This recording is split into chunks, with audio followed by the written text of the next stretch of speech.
Some of you maybe can pick up visual imagery through just the reading of words very easily. Some of you might need to close your eyes. Go ahead and do whatever you need to. Ron Snyder in this book paints an image of what it would take for you and I to kind of step into the idea of what it looks like to regularly live on less than $2 a day. And I want to try and get us there just a little bit to move forward into this morning's message. So go ahead and close your eyes and or keep them open if you can imagine this.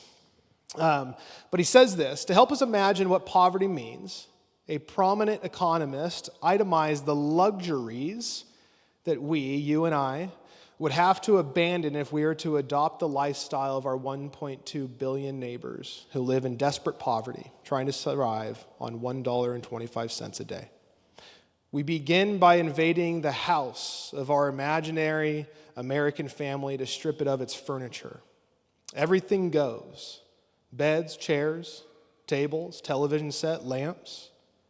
We will leave the family with a few old blankets, a kitchen table, a wooden chair.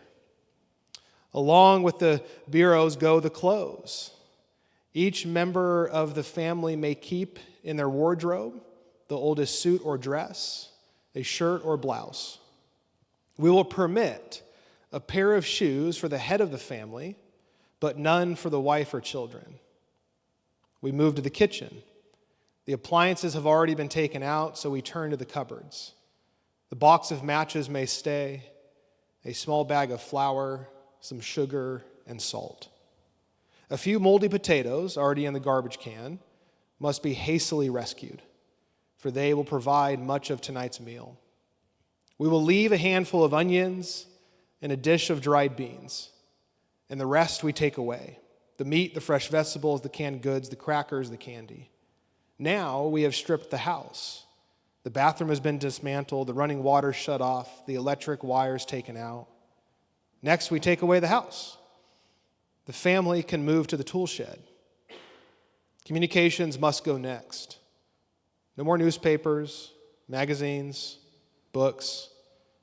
Not that they're all missed, since we must take away our family's literacy as well. Instead, in our shanty town, we will allow one radio. Now government services must go. No more postman, no more firemen.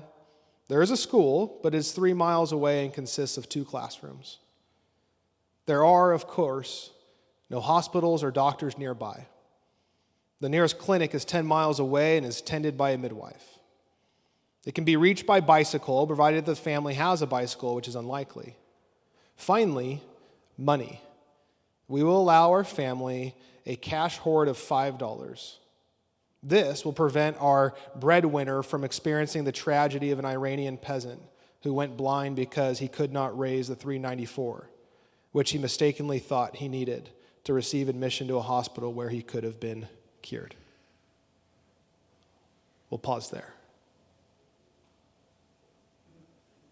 Radically different life. Unfathomable, we could say. For you and I,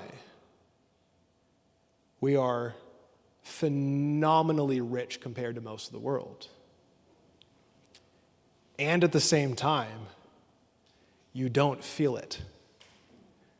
You don't feel rich, do you? More and more, there's working through, looking at what economists are saying, like this kind of the losing of the middle class in some ways. The idea that you go to certain parts of our country and the poverty line of that city statistics financially would be that a family would need to be making $150,000 to $175,000 a year to be above the poverty line. That's wild to think about. Now, again, what they were up to in this book is trying to get us to imagine what it looks like to have a life without luxuries. Now, you and I very quickly don't think the things we normally do are considered luxuries. But the reality is that if you drove in a car here, you are a part of the top 4%, if not 1% wealthiest people in the world. At least if you have gas in your tank, you're still a part of that percentage. If you slept in a bed with a roof over your head last night that you call your home or your apartment or wherever you dwell consistently and pay rent for or a mortgage on, you are by far some of the wealthiest people in America today, right now. We could keep going down the list of just the basic things. Did you eat out at dinner this last month? Did you drive through and pay way too much for a Starbucks coffee? Again, over and over and over. Hopefully, one day's wage is a way of reminding us of the larger context that we find ourselves in as humans. And then to go one step further for most in the room, and if you're not you're in this room right now and you're not already a Christian or exploring faith or trying to discover Jesus, we would say that even more so, as we come in touch with our Christian and brothers and sisters across the world who do not get to experience the riches of the life that we so easily navigate throughout the day. Now, what's really interesting is that it could be argued that throughout the New Testament, the kind of last third in your Bible, or the second half, catches the story of Jesus and a lot of the early churches and followers of what they were up to as he came to earth. You could be surprised to hear that there's 500 verses on the subject of faith and about prayer, things like that. Beyond that, you could look at these texts and you could look through them all and say and count that there are 2,350 verses on money. Staggering. Staggering. It seems that even throughout the Old Testament into the New, there is a continual conversation about your money, my money, our money. Jesus talks more about money than anything else, and the Apostle Paul also had a lot to say. And here is Ronald Snyder from the book I just quoted from a minute ago. And it frequently teaches us that God casts down the wealthy and powerful in two specific situations: when they become wealthy by oppressing the poor, or when they fail to share with the needy. We're going to keep going in our series this morning through the Sermon on the Mount. If you're new to church or the Bible, the Sermon on the Mount is Jesus' kind of greatest hits, some could call them. If you want to know what Jesus talks about, you can go to the Sermon on the Mount, captured in Matthews 5, 6, and 7. Matthew is one of those that were around in Jesus' time and documented Jesus' life and all the things that were going on around it. And in 5 to 7, Jesus has a lot to say that can summarize much, it can hone in on much. But in that, we are looking at Jesus as a teacher, that he actually came as a rabbi to take on a rabbinic model. So sometimes we think God is this far-off person in the skies, when in reality, he's actually come to earth to say something to us. And that in that saying, like you would in a classroom setting, that you would actually do what the teacher says. That there's something that they're saying that is worthy of our life to listen to and to follow in so many ways. And so throughout this time, we're looking and asking the question, do we consider Jesus to be a genius? Is he smart enough to know about the ins and outs of our lives, to actually have something of value to say, to make our life better, to give us something that maybe we're not finding on our own? And we're picking up in Matthew chapter 6, he goes on to talk about our possessions, our treasures.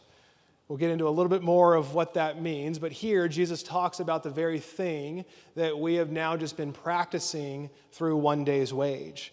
He says this: "Do not store up for yourselves treasures on earth where moth and vermin destroy, and where thieves break in and steal, but store up for yourselves treasure in heaven where moths and vermin do not destroy, and where thieves do not break in and steal. For where your treasure is, there your heart will be also." Maybe to help expand treasures on earth. I don't know the last time you considered anything to be a treasure. Anyone use the word treasure? Bank account, fine china in your cupboards that you don't use. This idea of treasures doesn't mean much to us. You probably think of an eye patch and a ship is the closest thing we have to it. Or what's the little dude in the movie?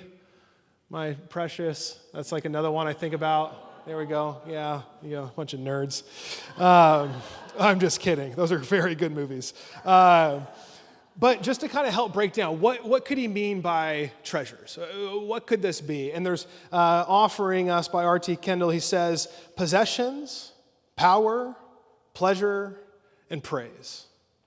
That these are things that you and I could consider treasures day in and day out.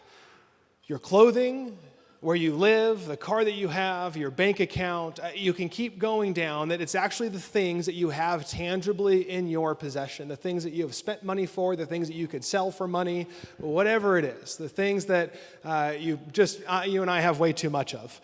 Power would essentially end up meaning control. You and I value having a sense of control. It could be of our own life. It could be of the lives of those closest to us. It could be of those that voted differently than us politically. We could keep going down the list that you and I want to have a sense of control of the way the world should work and the way that reality actually is. The next one would be pleasure. Sexual gratification, entertainment, excess of any sort that we consume or privilege ourselves to, that we could keep going further and further. The things that you and I enjoy so much, the things we look forward to on the Friday night, the things we look forward to by getting on a plane, whatever it is, over and over and over again, there's things in which you and I find pleasure. And lastly would be praise, not the kind we give, but the kind that we receive. We want praise from other people. We want to be thought well of. We want others to look at us in a certain way. We want people to say certain things about us. We want people to see the good things that we actually do. Over and over again, these are ways to kind of help start to frame out what it could mean for you and I to experience treasures here on earth. Jesus is calling for you and me to have a spiritual detachment from earthly treasure in this passage and is giving us pragmatic advice. Summed up, all things here below are temporary. What would your life look like if you imagined it being temporary? What if you only had your bank account for 5 years? Some of you are like, great, does that mean I get a bigger one after the 5 years? But what if you only had it for 5 years? How would you live differently? What if your body was actually only able to enjoy certain pleasures for the next year? What would you do? Would you go all out? Or would it change the way you actually view what's most pleasurable? What if your and I's life was just temporary? I know that's a hard thought because we already have plans for like 20, 30 years out, don't we? It's just the natural way we think, again, a part of being in a rich country, in a rich age, being a rich Christian. There's a privilege we have to actually think about tomorrow. When you're living on $1.25 or less or $2 a day or less, guess what you don't get to think of very often? It's tomorrow, next year. There's nothing guaranteed to you in your life. And it seems that Jesus is trying to get us to see a different way, to say that life is temporary. And he's positioning us that there's treasures here, right now, in front of you and I, the things we just mentioned, and yet there's treasures somewhere else. There's treasures in the heavens. The air, the active participation of God in our world. Everything that God is doing in and through his active rule and reign, there's something there for you and I to actually hold against to our temporary life, to say that there is something else going on. At the very same time, you and I are experiencing these treasures. And he goes on, the eye is the lamp of the body. If your eyes are healthy, the whole body will be full of light. But if your eyes are unhealthy, some translations would say bad, your whole body will be full of darkness. If then the light within your darkness is darkness, how great is that darkness? Poneros. Poneros would be the Greek for this idea of a bad eye or an unhealthy eye. And it essentially means evil. That you and I have eyes. And a Greek thought back in this day would be that the way in which you and I experience life internally happens through the eyes. And it's the things that you and I experience in life happens because of our eyes, does it not? Now, there are ways those without sight can learn to navigate certain things through certain limitations. But is it not the things that you and I take in most that actually shape who we are? It actually influences our thought patterns in life. If you hang around a pretty negative group of people, guess what's going to happen to you? It just happens. If you take in the explicit imageries of other bodies, what do you think that's doing to the conscious, the desires within you? It starts to change who you are. And what it ends up getting down here, the bad eye, what it eventually ends up meaning here is a stingy eye. That there's something, that there is an eye that is looking out at the world in two ways. One, it's saying it does not have enough, and two, I am going to take everything in that I can because there's not enough to go around. And now I have bad eyes looking out at the world. The glass is half empty. My starting position is skeptical. I am pessimistic. And that is going to essentially create more darkness within me. Jesus talks much about the heart here. What he's getting to is the matters of the heart. But then there are healthy eyes. There are eyes that look out with optimism. There are eyes that actually give the benefit of the doubt to people. There are eyes that actually say, this is not everything that I can experience now, so therefore I can let it go. I don't have to keep consuming because there is plenty to go around. He is saying that you and I can be people of healthy eyes, a benevolent world. Could you imagine? Could you imagine the thought pattern of someone that wakes up in the morning and says, man, I'm so glad to be alive. There is so much to happen today. I cannot wait to run into the next person. I can't wait to get to work. Just imagine the posture of every single atmosphere you walk into if we had healthy eyes to see the world as God sees it, to say, I've created all things, that I have gone before you and I will come after you. It's me that holds all things together. There is plenty. And we know this because if we look across the world and we think about those on $1.25 and $2 a day, those that cry at night because they don't know when their next meal is coming, the mom who quotes saying, I wish I was not here because then I wouldn't have to see my children suffer. It is not because there's not enough to go around. Do you know that? Like every statistic, every research says there's plenty to go around. It's the limited distribution of it. It's the mass consumption of it in certain areas. Then Jesus says to you and I very specifically about the coin in our accounts. No one can serve two masters. Either you will hate the one and love the other, or you will be devoted to the one and despise the other. You cannot serve both God and money. Like if you worked for two employers, there's one wins out. Like if you had two full-time jobs, like you actually cannot do it. R.T. Kendall says, when I think about these words, people who want to get rich, I feel I must send out a warning to every reader. Beware of this wish. This world is not all there is. We are on this planet as a testing ground. Where we live and what we do for a living is not terminal, only an examination. Those who want to be rich are in grave danger of failing this exam. Beware.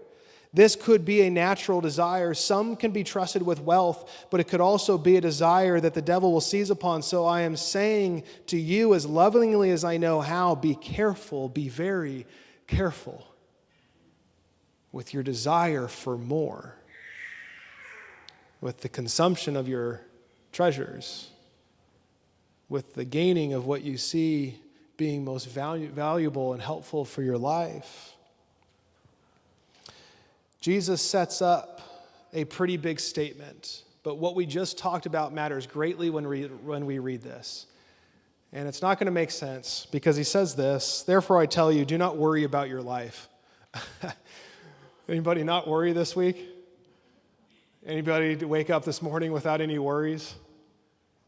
Going into this next week, do you have anything to worry about? Like, this does not make sense.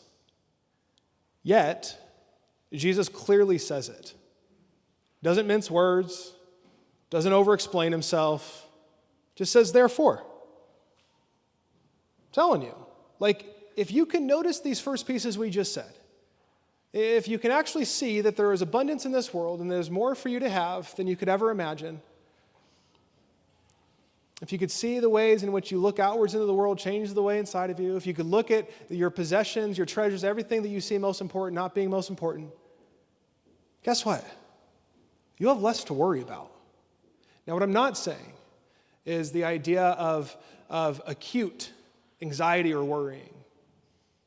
Clinical anxiety, depression, real massive atrocities happening in your and people's lives. There is much to worry about, and Jesus is not saying that there aren't things to worry about. I want to be clear with that. He's not saying that because he is also the one who draws near to those that are brokenhearted, the one struck with grief. The passages that talk about the heart being overwhelmed with emotion, over and over and over again, he is a God who knows everything that you go through, who in Jesus has experienced everything that you and I feel. And yet he says, if you can figure out your relationship to your possessions, to your treasures, you could actually not have to worry.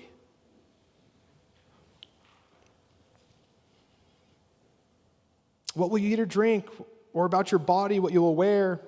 Is not life not more than food, and the body more than clothes? Look at the birds of the air. They do not sow or reap or store away in barns, and yet your heavenly Father feeds them. Are you not much more valuable than they? Can any one of you, by worrying, add a single hour to your life? He gets really practical, does a little trick that he does, and is like, tell me the last time your worrying really paid off. Like it fixed it all, right? And like maybe the thing didn't come to pass and then another worry comes up, or like you worried enough. Because some of you are like, my job is to worry. Like if I don't stay up till 3 a.m. worrying, who else will? Like we're wired that way. I lean on the other side where I'm asleep in about 18 seconds. If one of my girls falls and starts crying, I move pretty slowly, like it's going to be okay. My wife and I are very different. Now, I would say that best is probably to meet in the middle somewhere. But some of us worry way too much. Some of us probably worry a little bit too less or too little. But around our possessions, we are all called to not worry. Every single one of us, no matter your natural disposition, what you will wear, what you will eat.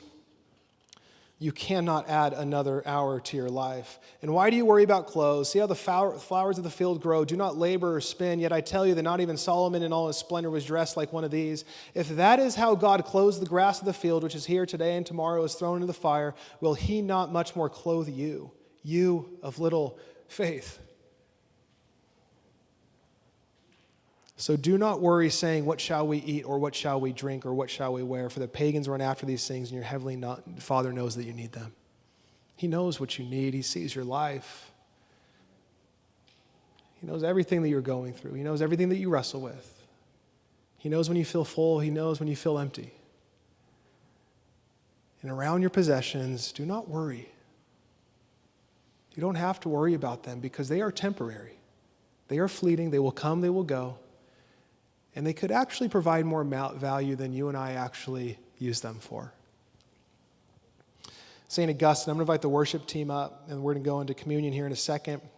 St. Augustine, an early church father, he had this coinage around the ring of the beloved. Biblical faith knows nothing of the ascetic notion that forsaking food, possessions, or sex is inherently virtuous. To be sure, these created goods are, as St. Augustine said, only rings from our beloved. They are not the beloved himself. What he's saying there is that our possessions, they can be signs of the things that God has bestowed in our life and generously and graciously given them to us. But may we be reminded that they are just a symbol of who they come from. Because what we can start to mistake is the gift that we've received becomes the thing we love most. My vocation, my job, my income, my kids, my marriage, my family, my clothes, my house. All of a sudden, this is the thing that I am most in love with, and I completely miss out on the giver of all of these things. May we not lose sight of the one who calls us beloved. the one that has bestowed the things that we have in our life? Do you see God as the one who has given you your life? Do you see him as the one who has given you all things in your life? He is the one, he is the ultimate gift and the giver of our life. And I don't know about you, but even the imagery as he talks about the lilies of the field and the birds and the clothing, all the different things. He's taking the weight off of us of worry. He is saying, look at that. I have this. I am in control. I have done all of this. You don't have to anymore. You don't have to worry about these things.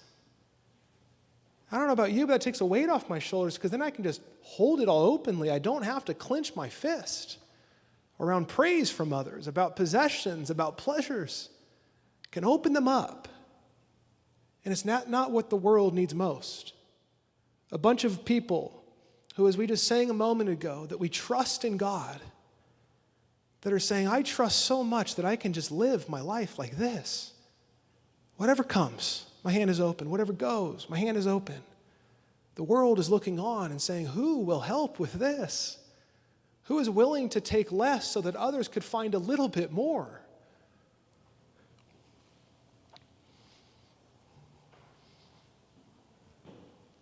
But seek first his kingdom and his righteousness, and all these things will be given to you as well. Therefore, do not worry about tomorrow, for tomorrow will worry about itself. Each day has enough trouble of its own. The Christian life is not one without trouble. It's not a matter of if, it's a matter of when. And he knows that. He sees that. Trouble will come. But may in that we seek first. Ze'el referred to a philosophical investigation that could mean a lifelong pursuit. This word of seek. You want to know the downside in that? Is on this side of heaven, you may not fully realize it. The fullness of the life that God has for you and I is not just going to instantly pop into our lives right now. But he asks you and I to seek, to continue, to press in, to investigate, to keep opening ourselves up to his kingdom, his way, his righteousness, his character, his goodness, his forgiveness, his love, his mercy. If you and I can hold on to those treasures, if we can seek those treasures, if we can try to grab those treasures, we will experience more beyond any earthly treasures that you and I can actually find now. And only when you and I have made this choice for heavenly treasure, for light, for God, we shall not be anxious about the other possessions, for we have rejected them, but concentrate our mind and energy on the other, for we have chosen him. We shall refuse to become wrapped up in our own concerns, but instead seek first the concerns of God. Could you imagine a life like that? We seek first the concerns of God, both in our life and the lives of others, in our neighborhoods, in our city, in this church here right now.